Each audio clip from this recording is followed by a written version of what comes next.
Ka-chow! Welcome back to Girlie Garage. I'm sitting here today with Ashley, and we went shopping for a new used car for her.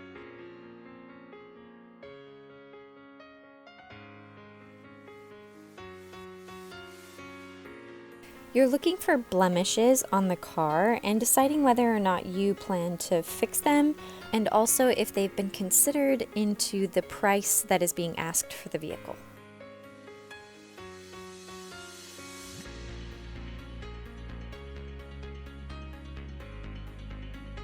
First thing you want to check is that all the body panels have the same VIN number.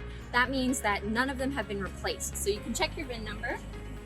Yours is right here. You're going to see ends in 0375.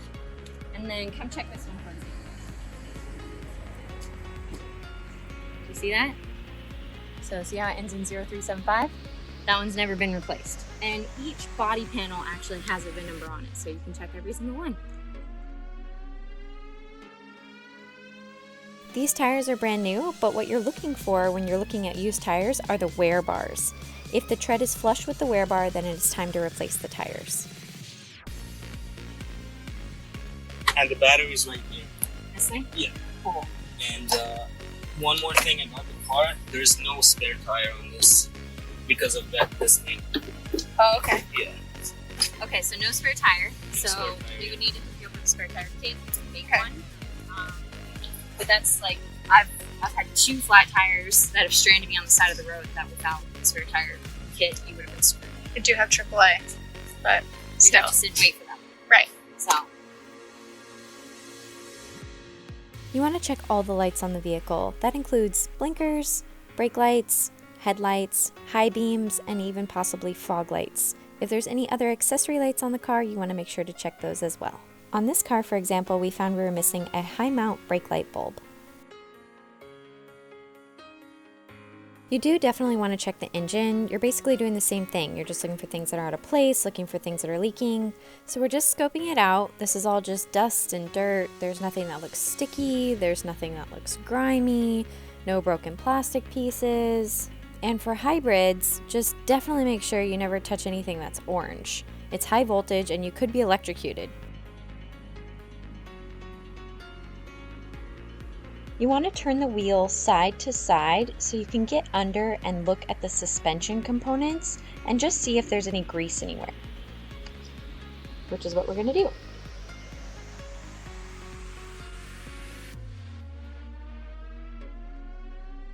There's some old grease on there. It looks like maybe one of the axles and CV joints went bad a long time ago and they had it replaced. By taking a peek at the suspension, you can tell if the person drove off-road or if they were abusive to their car. It's a good idea to get down there and take a peek.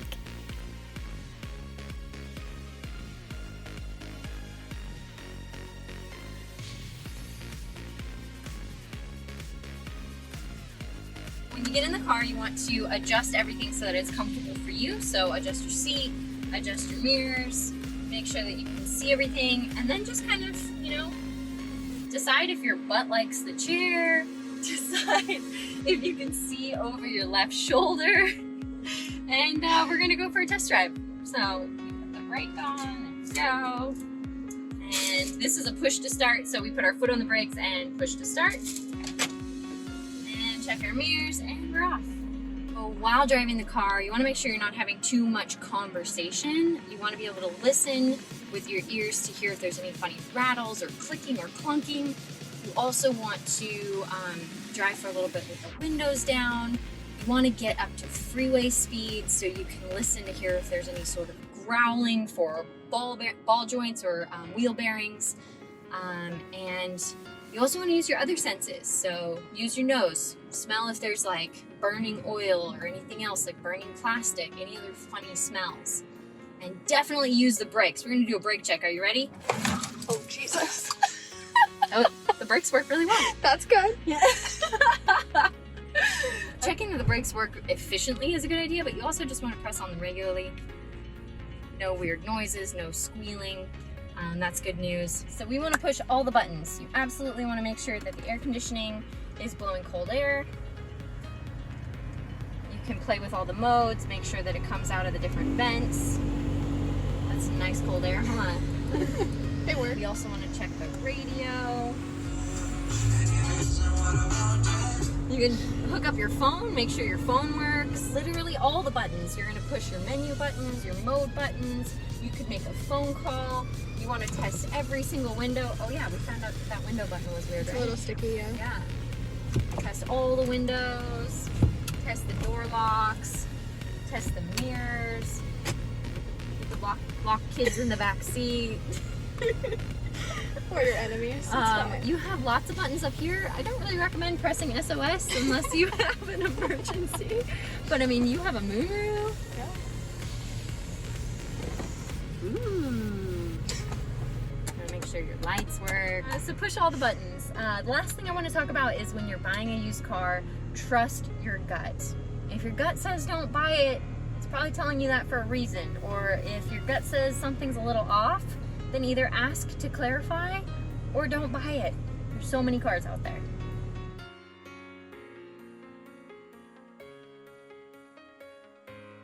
It was really helpful in the beginning that you actually looked at the Kelley Blue Book price, so you had an idea of if they were offering or asking something within that range. So we started there, and then we got here, we really wanted to look over the car. You're going to look at all the cosmetics on the outside, all the cosmetics on the inside, you're going to test drive it. Literally every little piece that's wrong, you want to bring to somebody's attention and really consider if you're going to need to fix it or if it bothers you. And then based off that, you're going to say, okay, well, you've asked $6,000 for this car, but you know, the front bumper's jacked up, maybe that window button is kind of funny. Would you take $500 less? What is that number valuable to you?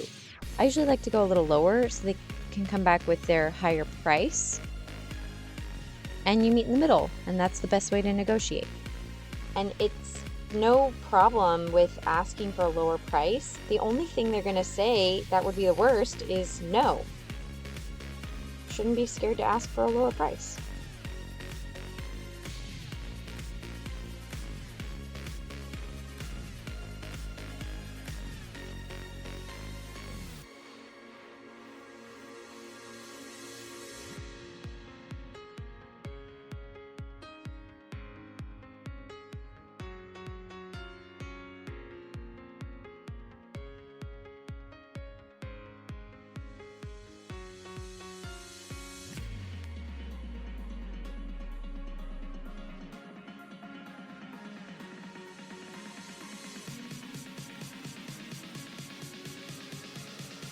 Thank you so much for watching. If you found this video helpful, please like, comment, or subscribe below so we can help other people find this video. You can also find helpful tips and tricks on Facebook, LinkedIn, and Instagram at Girlie Garage.